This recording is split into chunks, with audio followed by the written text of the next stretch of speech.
ከልጆቹ ክፍል ውስጥ አንደኛው ትንሹ ጮኸ ማለት ነው። በጣም የሚያስደነግጣቸው ጮኸ ነው የጮኸው። ተሯሩጠን ክፍላቸው ስንገባ እሱ አልጋ ስር ነው ያለው። በኢቢኤስ ቴሌቪዥን የምናውቀው ጋዜጠኛ ዮናስ ከበደ ከ40 ሺህ በላይ ህፃናት የሞቱበትን የዘር ማጥፋት ወንጀል የጋዜጠኝነት ሙያዊ ስነ ምግባርን ጥሶ የህፃናቱን ሞት ለመደበቅ ሞክሯል ሲል አልጀዚራ ይፋ አድርጓል። አሁን እኮ ሰው እኮ በትዳር ምቾት የሚገኝ እየመሰለ ራሱን ይቃጠላል። ትዳር ውስጥ ብትገቡት ለመሰቃየት ነው ይኖራል። ሳይ ከብራችሁና ተወዳችሁ የዚህ ቻናል ቤተሰቦች እንዴት ናችሁልኝ? ሰሞኑኛ ወቅታዊ አነጋጋሪ የሆነ ቪዲዮችን ይዤላችሁ መጥቻለሁ።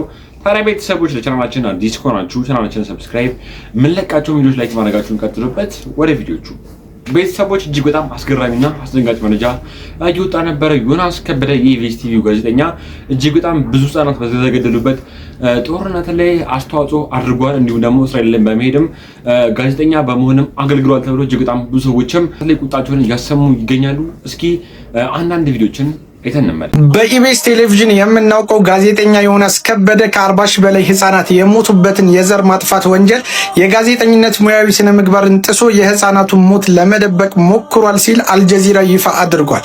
ትናንት ምሽት አልጀዚራ ያወጣው መረጃ ጋዜጠኛውና ሌሎች ከኢትዮጵያ የተውጣጡ ጋዜጠኞች ድምፅ ለሌላቸው ድምፅ መሆን የሚለውን የጋዜጠኝነት መርህ በግልጽ በመጣስ ከ40 ሺህ ህፃናት የተገደሉበትን የእስራኤል ጭፍጨፋ ለመሸፋፈን ተመልምለው ወደ ወራሪዋ ሀገር ሂደው እንደነበር አስታውቋል። በጣም የሚያሳዝነው ደግሞ የኬንያና የሌሎች ሀገር ጋዜጠኞች ለሙያቸው ታምነው የተበጀተላቸውን ረብጣ ዶላር ገሸሽ በማድረግ እንዲህ አይነት የዘር ማጥፋት ለመሸፋፈን ሙያችንም ህሊናችንም አይፈቅድም ሲሉ የኢትዮጵያ ጋዜጠኞች ግን ዮናስ ከበደን ጨምሮ 20 ሰዎች በአንድ ጥሪ ብቻ እሺ ማለታቸው ምን ያክል የሰብአዊነት ጥላት መሆናቸውን በግልጽ ማሳየታቸው እንደ ሀገር አፍረንበታል ሲሉ ብዙዎቹ አውግዘውታል። ይህ ቤተሰቦች እንደተመለከታችሁት ነው። እጅግ በጣም አስገራሚ ነገር ነበር ሰምተን የተመለስ ነው። ታዲያ ቤተሰቦች እናንተስ የምርያ ተሰሙና የተሰማችሁን የግል ሀሳብና አስተያየት ኮሜንት ላይ አስቀምጡልን። ቤተሰቦች ሁሌም አነጋጋሪና አወዛጋቢ ነገሮች ላይ የግል ሀሳብና አስተያየት መስጠት የሚታወቀው ሰመረ ባሪያው ደግሞ ዛሬም እጅግ በጣም አስገራሚ የሆነ መልስ ለማን ያዟል እሸቱ እየመለሰለት ነበረ። ማን ያዟል እሸቱ ትዳር አይጠቅምም፣ በትዳር ምንም ነገር ማንም ሰው አይጠቀምም እያለ ነበር። በምላችሁ ደግሞ ሰመረ ባሪያው እጅግ በጣም አስገራሚ የሆኑ ነገሮችን የተናገረ ነበር። እስኪ የሰመረ ባሪያው ነገር ሰምተን እንመለስ። አሁን እኮ ሰው እኮ በትዳር ምቾት የሚገኝ እየመሰለ ራሱን ይቃጠላል።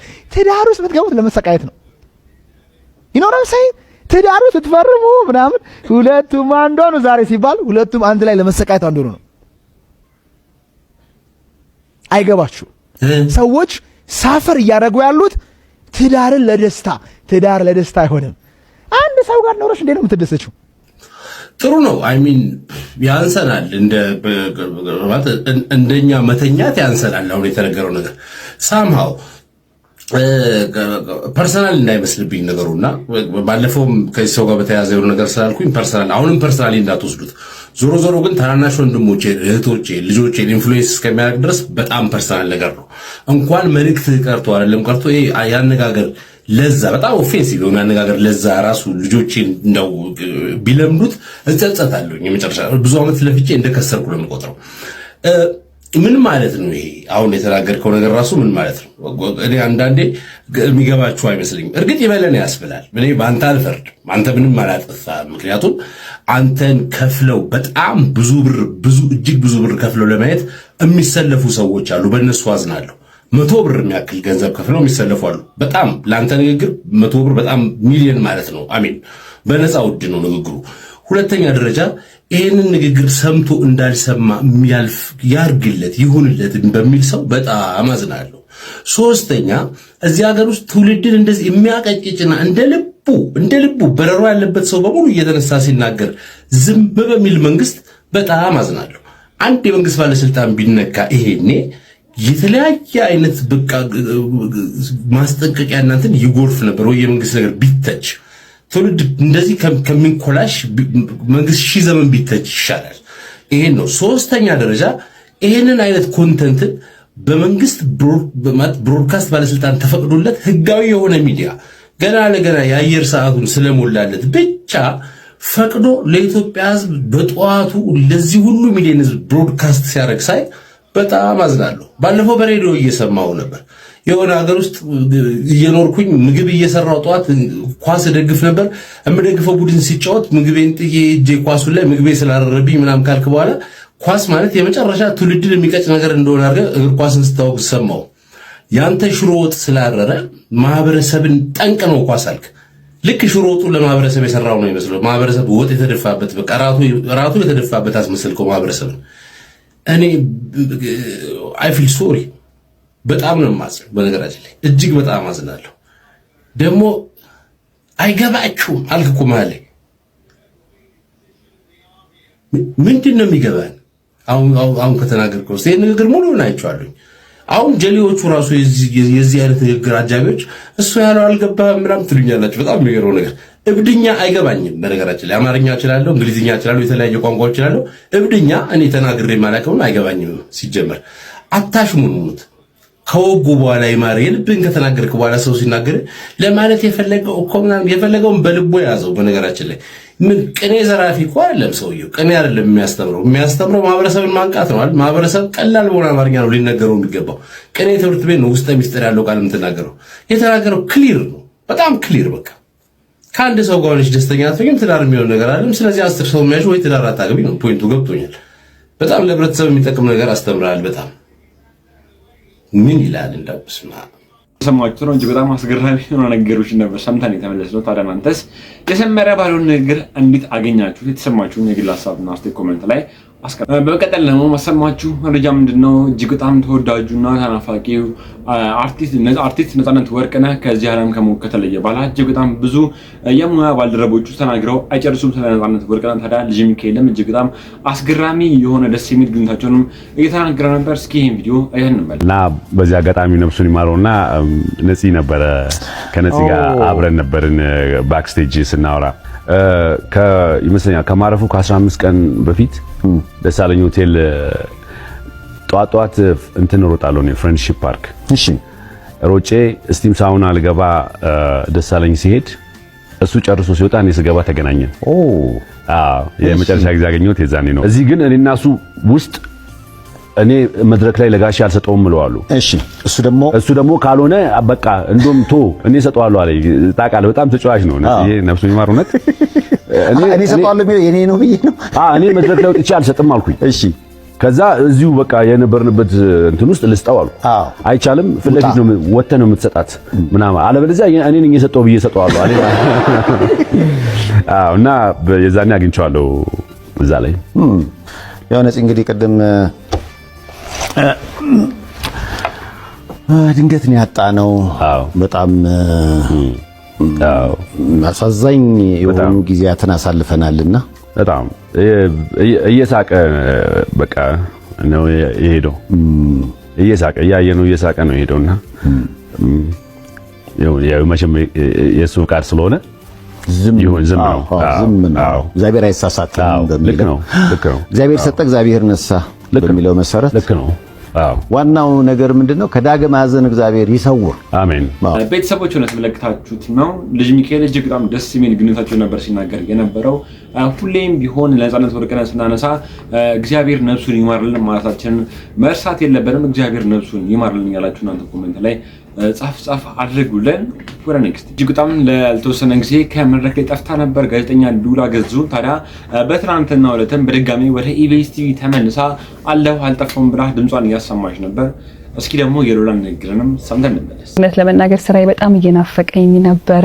እንደውም በዚህ አጋጣሚ ላንሳውና ብዙ ሰዎች ስራ ለቃለች ይላሉና እመኑኝ እኔ ይሄንን የምነግራችሁ ከናንተ ተደብቆ የምናደርገው ምንም ነገር አይኖርም። ስለዚህ አዲስ ነገር ካለም ተነጋግረን አውርተንበት ለናንተ ማድረሰናችሁ ነው እንጂ አለሁኝ። ስለዚህ አሁንም የበለጠ ብዙ ስራዎችን እንሰራለን። ግን ደግሞ ጠይቃችሁ የት አለሽ ላላችሁኝ በሙሉ ይሄው መጥቻለሁ።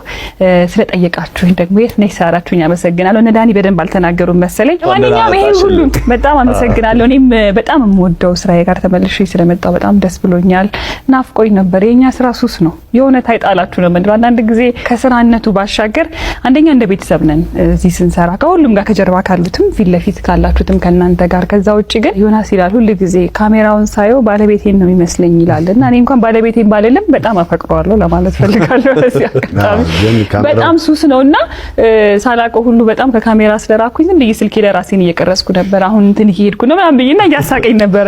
ወይ ጉድ እያልኩኝ ነበርና ተመስገን ነው። ሳምንት ሁሉ ጊዜ እንላለን መተን እዚህ ጋር ስንቀመጥ በፈጣሪ ቸርነት ነውና እግዚአብሔር ደግሞ አቅሙን፣ ጉልበቱን፣ ጥንካሬውን፣ መጽናናቱን ሰጥቶን ከፍ የምንልበት ጊዜ እንዲሆንልን ምኞታችን ነው። ይሄው ቤተሰቦች እንደሰማችሁት ነው። ሉላም እጅግ በጣም ደስ የሚሉ ነገሮችን ነበር ስትናገር የነበረው። ቅድም እንደነገርኳችሁ የነጻነት ወርቅነህ ጓደኞች ነጻነት ወርቅነህን አውርተውለት አይጠግቡም። እጅግ በጣም ደስ የሚል ማይረሳ ጓደኝነት እንደነበራቸው ሁሌም ነው የሚናገሩት። ታዲያ ይቅርብና የልብ ጓደኛው እጅግ በጣም አስገራሚ የሆኑ ነገሮችንም ስለ ነጻነት ወርቅነህ እየተናገረ ነበር። እስኪ መረጃም ሰምተን ነበር። በዚህ ደረጃ ሲሰራ ከነበረ እንዴት ሀብት የለውም እንዴት ንብረት የለውም ብለው ሲጠይቁ አይቻለሁ። ለምን እንደዚህ ሆነ ይመስልሃል? አስኒ አንተ ጓደኛ ሀብት አለው ነፂ እኮ በጣም ሀብታም ሰው ነው። በጣም ሀብታም። እኔ አሁን እንደዚህ ከመለብሰው በእርግጠኝነት አሁን የጫማ እሱ ያመጣልኝ ነው። ነፃነት አንድ ቤት ገባ ማለት ምንም ማጋነን አይደለም። አሁን 22 ብትሄድ ያግራንድን ታውቀዋለህ? የድሮ የግራንድ ጋሽ ታዴ ቤት ምናምን እዛ አሁን መደዳውን እንደዚህ ሰው ካለ በቃ የነፃነት ፍላጎት ምንድነው? ከሰው ጋር መሆን ይፈልጋል። ደረጃ ይልና ነፃነት ወርቅነህ ሰው እንደሚሰበስቡ ማንም ሰው አይሰበስብም። ስብስብ ይላል በቃ ሰው እዛ ጋር ነፂ ለሽንት የሚወጣ መስሎ ሲባል ሂሳብ ተከፍሏል ነው። ማን ከፈለ? ነፂ ከፍሏል። አሁንም አለ። ችግሩ ባንክ ማስቀመጥና ኪስ ማስቀመጥ ነው። ነፃነት ምንም አያጎድልም፣ ለማንም ለልጆቹ አያጎድልም፣ ለቤቱ አያጎድልም፣ ለማንም አያጎድልም። ግን ነፂ ምንድነው? ሞተር ነው፣ ሲሰራ ነው። ነፂ ሲቆም ቆመ ነው። እንደዚህ ሲባል ነፂ ቸግሮት ምናምን ተርቦ ምናምን ኖሮ ቤተሰቡ ተበድሎ አይደለም፣ በመስጠት ስለሚያምን ነው። ነፂ የሚቀመጥ ነገር የለውም። ይህ ቤተሰቦች እንደሰማችሁት ነው። እጅግ በጣም ደስ የሚያስቀና ጓደኛሞች ነበሩ። ታዲያ አሁን ላይ ለመልመድ እንደከበደውም ሲናገር ነበር እየተመለከት ነው። ቅድም እንደነገርኳችሁም እግዚአብሔር ነፃነት ወርቅነህ ነፍስ ይማርልን፣ ለጓደኞቹም ለቤተሰቦቹም በድጋሚ ማጽናናትን ይስጥልን። ቤተሰቦች በተለያየ ጊዜ ላይ ባለሀብቶች እጅግ በጣም አስገራሚ የሆነ ስጦታዎችን ለልጆቻቸው እየሰጡ ነው ይነገራል። በተለያየ አጋጣሚ የመኪና የወርቅ ሽልማቶችን እየሰጡ ነው የተነገረ ነበር። ታዲያ በዚህ ጉዳይ ላይም አዎንታን ሁላችሁም ታውቃላችሁ ተስፋ አድርጋለሁ። ይህ ነገር ጥሩ አይደለም፣ ገንዘብ ለማሸሽ የሚያደርጉት ነው እያለ ትክክለኛ የሆኑ ነገሮችን የተናገረ ነበር። እስኪ ይህ መረጃም ሰምተን እንመለስ። ሽምግልናና ሰርግን አስመልክተው ከወንድ ቤተሰቦች ለሴት ቤተሰቦች የሚሰጡ የተለያዩ አይነት የወርቅ ስጦታዎች ህጉ ምን ይላል? ምን ያህል መጠን ነው መሰጠት ያለበት? ጌጥ የሚባለው የወርቅ ጌጥ የተለያዩ ኢመራልድ ሊሆን ይችላል። የተለያዩ አይነት ጌጦች አንድ ሰው ላይ ጌጥ የሚባሉት ምን ያህል ኪሎግራም ሲመዝኑ ነው? ጌጥ ነው ብሎ 50 ኪሎግራም ወርቅ ተሸክሞ የሚካሄድበት አግባብ ቢኖርስ መጠኑ ምን ያህል ነው? ህጉስ ምን ይላል? የሚለውን ነገር ለማየት እንሞክር የምንችለውን ያህል። ኢትዮጵያ ውስጥ እንግዲህ የማዕድናት አዋጅም ይሁን የተለያዩ የፍትሐ ብሔርም ሆነ የወንጀል ህጎች ፍጹም ናቸው ባይባልም በጣም የተሻሉ ናቸው። ነገር ግን አፈጻጸም ላይ ችግር አለባቸው። ኢትዮጵያ ውስጥ ወርቅን አይደለም ድንጋይና አሸዋን ከአንድ ወረዳ ወደ አንድ ወረዳ ለማሸጋገር አንድ ፍቃድ ይፈልጋል። ሁለት ደግሞ እነዚህ እቃውን ማዕድናት የሚነሱበት ቦታ ላይ የሚከፈሉ የኮሚኒቲ ክፍያዎች ያስፈልጋሉ። እነዛን ማድረግ ሲቻል ነው ከአንድ ወረዳ አንድ ወረዳ ላይ ድንጋይን እንኳን እንትን ማለግ የሚቻል።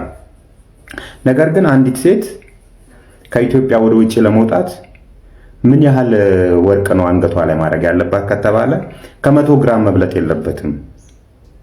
በእኩል ክብደት ንድፋቸውም አንድ አይነት የሆኑ የተለያዩ እንትኖችን ለምሳሌ ቀለበት፣ የጣት ቀለበቶች ከሆኑ 5ቷም ጣቷ ላይ አድርጋ መውጣት አትችልም።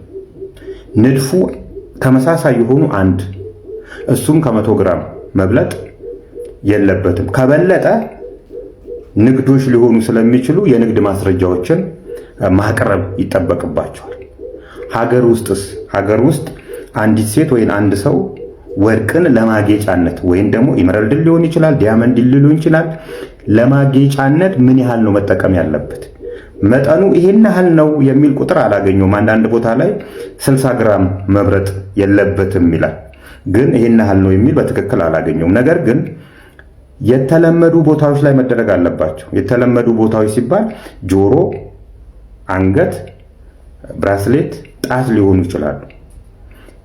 ከዚህ ውጭ ለምሳሌ አንዲት ሴት ተነስታ የውስጥ ግልገል ሱሪን በወርቅ ነው ማሰራት መፈልገው ስል ካለች ይሄ የተለመደ አይደለም። የሚስቴን ሽንት ቤት በወርቅ ነው ማሰራው ካለ አንድ ሰው ይሄ የተለመደ አይደለም። ቀሚሴን በወርቅ ነው ማሰራው ካለ ይሄ የተለመደ አይደለም። ምክንያቱም ወርቅ የሀገር ሀብት የህዝብ ሀብት ስለሆነ ተሸጦ ዶላር ማምጣት አለበት። ያ ዶላር ደግሞ ህብረተሰብን የሚጠቅሙ ነገሮች መግዛት ስላለበት፣ ስለዚህ የተለመዱ ቦታዎች መሆን አለባቸው። ተመሳሳይ ንድፍና ተመሳሳይ ክብደት ያላቸውን ወርቆች 2-3 ማድረግ ክልክል ነው። ተመሳሳይ ንድፍ ያላቸውን 5ቱም ጣቴ ላይ ያደርጋለሁ ማለት ከህገወጥ የማዕድን ዝውውር ጋር ወንጀል ሊሆን ስለሚችል፣ ስለዚህ ተመሳሳይ ንድፍ ተመሳሳይ ክብደት ያላቸውን አንድ ቦታ ላይ ማድረግ ይቻላል ነው የሚለው።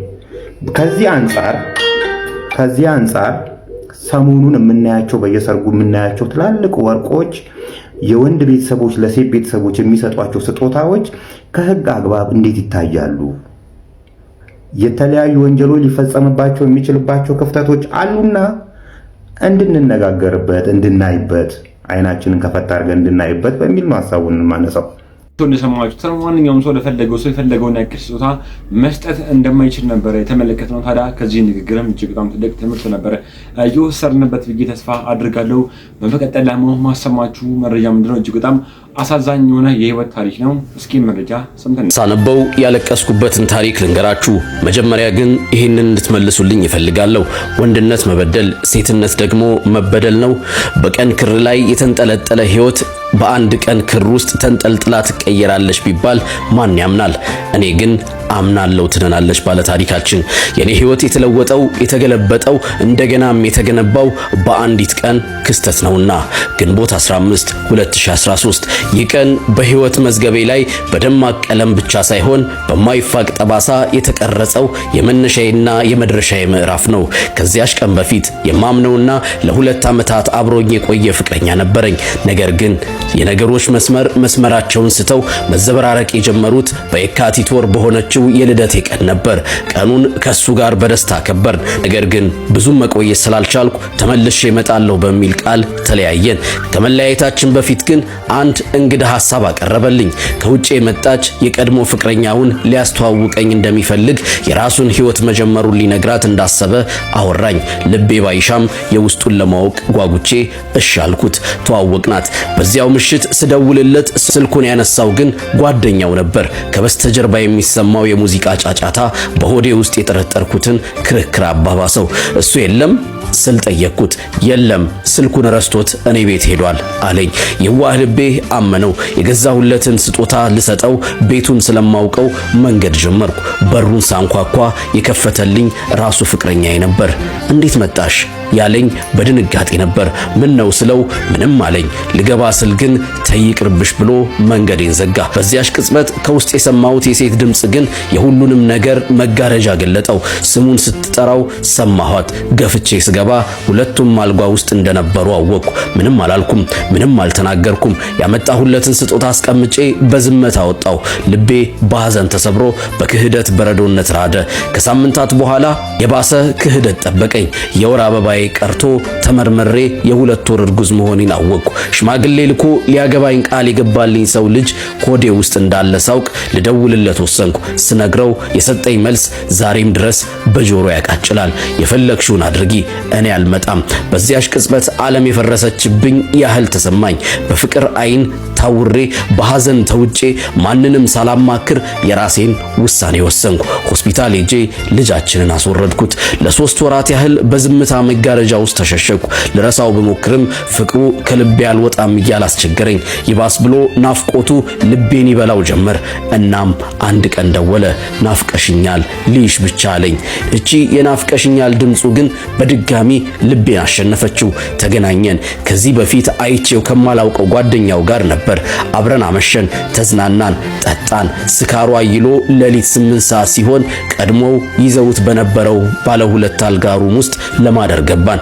እኔና እሱ አንድ ላይ፣ ጓደኛው ደግሞ በሌላኛው አልጋ ላይ ተኛን። ሌሊት ላይ ለሽንት ስነሳ የህይወቴ አስከፊው ምዕራፍ ካቆመበት ቀጠለ። ከባኞ ቤት ስወጣ ጓደኛው በር ላይ ቆሞ ነበር። እጄን ይዞ ወረወረኝ። በስካርና በአቅም ማነስ ምክንያት ራሴን ሳትኩ። ስነቃ እርቃኔን ነበርኩ። ሰውነቴ ላይ የደረሰውን ግፍ አንደበቴ ሊገልጸው ተሳነው። ከደቂቃዎች በኋላ የነቃው የገዛ ፍቅረኛዬም የጓደኛውን አረመኔያዊ ድርጊት ደገመው። የማይነጋው ሌሊት ነጋ።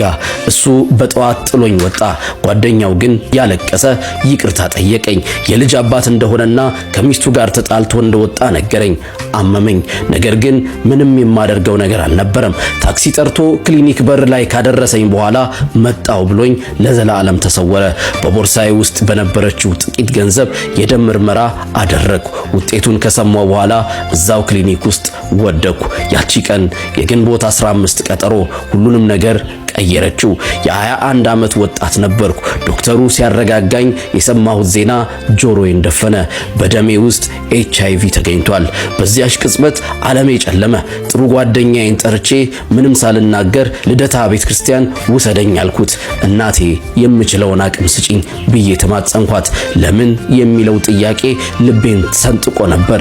ወደ ፍቅረኛዬ ደውዬ ስጠይቀው የማንም መሆን የለብሽም ከኔ ነው ሲለኝ ህመሜ ባሰ ሆነ። ከዚያ ቀን በኋላ ህይወቴ ተለወጠ። ለመድኃኒት ክትትል ሆስፒታል በሄድኩበት ወቅት ለማንም ያላወራሁትን የውስጤን ቁስል በትዕግስት ላዳመጠኝ አንድ ሰው አጫወትኩት። ስልክ ተለዋወጥ። ከቤተሰቦቼ ጋር የነበረኝ ግንኙነት ፈረሰ። እኔ ለቤተሰቤ ብቸኛዋ ሴት ልጅ፣ የአባቴ ኩራት፣ የእናቴ ልፋት፣ በሀፍረት ተሸማቀቁ። ቤታችን ውስጥ ያ ነገር እየተባለ በሚጠራው በሽታ መያዜን እንዴት ልንገራቸው? ሰኔ 12 የሚካኤል በዓል ቀን እናቴ ሂጂ እስኪ አለችኝ። ቤተክርስቲያኑ በር ላይ ተንበርክኬ ሚካኤል አባቴ አንተ አትሳሳትም፣ ከዚህ ጉድ አውጣኝ፣ ሰላም ስጠኝ ብዬ በእንባ ተማጸንኩ። ያኔ ነበር ያ ሆስፒታል የተዋወቅኩት ሰው የደወለልኝ። 15 ዓመት ይበልጠኝ ነበር። ለምን አላገባሽም ሲለኝ ደነገጥኩ። ወድጄሻለሁ። ቤተሰቦች እጅግ በጣም ትልቅ ትምህርት እንደወሰዳችሁበት አልጠራጠርም። ከዚህ የህይወት ተሞክሮ እጅግ በጣም ብዙ ሰዎችን ሲያሳዝንና ቤተሰቦች በመቀጠል ለማሰማችሁ ቪዲዮ ሰዎች በመቀጠል ለማሰማችሁ መረጃ ምንድነው? አርቲስት ሁላችሁም ታውቁታላችሁ ተስፋ አድርጋለሁ። የማላ ኮከቦች ላይ ዳኛ በመሆን በማገልገል እጅግ በጣም ደስ የሚሉ ፊልሞችን በመተወን ነው የምናውቀው። ታዲያ እጅግ በጣም አስገራሚ የሆነ የህይወት ተሞክሮን እያካፈለን ነበር። በተለይ ደግሞ ስለ ልጁ ሲናገር የነበረው ነገር እጅግ በጣም ብዙ ሰዎችን ያሳዘነ ነበር። እስኪ ይህ መረጃ ሰምተን ነበር። ከልጆቹ ክፍል ውስጥ አንደኛው ትንሹ ጮኸ ማለት ነው። በጣም የሚያስደነግጣቸው ጮኸ ነው የጮኸው። ተሯሩጠን ክፍላቸው ስንገባ እሱ አልጋ ስር ነው ያለው ትንሹ፣ ትልቁ አልጋው ላይ ሆኖ ይሄኛው ከስር ሆኖ ትንሹ በእግሩ ፍራሹን ይገፋል፣ ትልቁ ደግሞ ከላይ ሆኖ ይዘላል ማለት ነው እየተጫወቱ። ይሄኛው እንዲየገፋ ከላይ ሲዘል እግሩን አጥፎታል ወደ ተቃራኒ አቅጣጫ። እንግዲህ እንዳሉን ከሆነ ስንመጣ ግን ምንም የሚታይ ነገር የለም። በጣም ህመም ላይ ነው ያለው። ይጮሃል።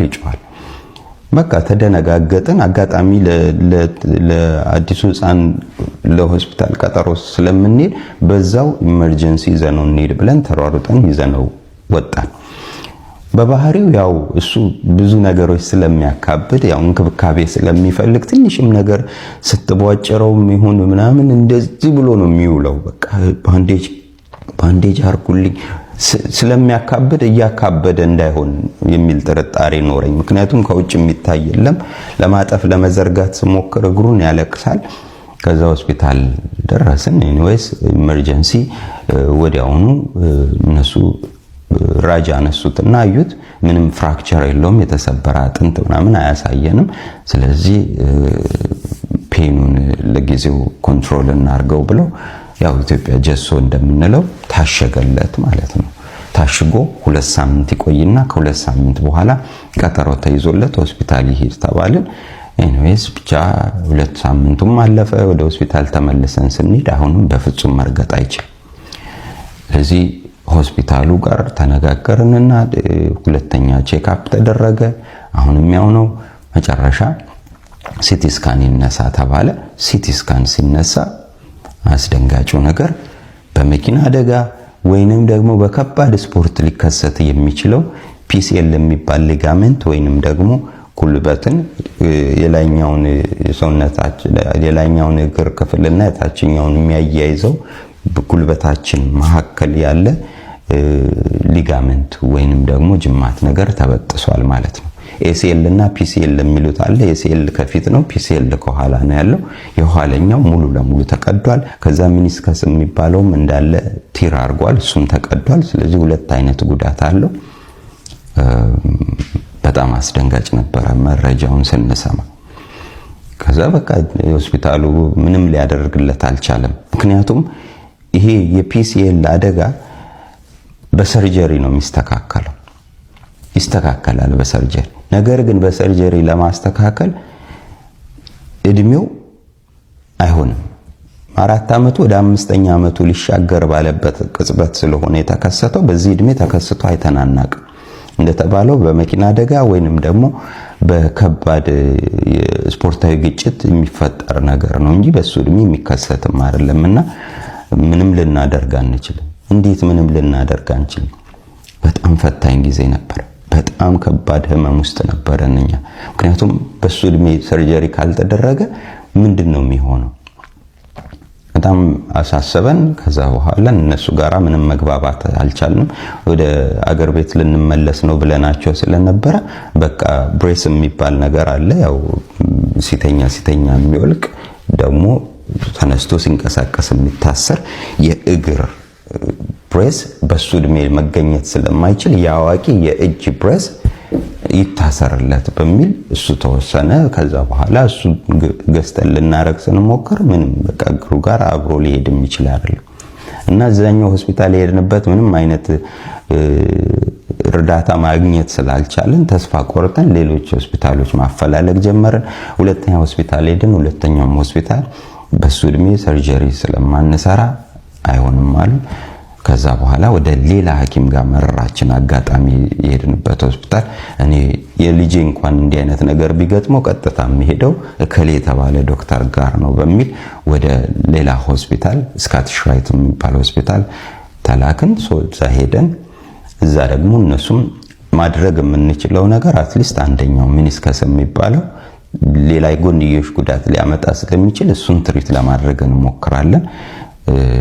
ሳይቀደድ በብስ ብቻ ካሜራ ነገር ውስጥ አስገብተው የሚወስዱት ሰርጀሪ ነው። እሱን አደረጉ።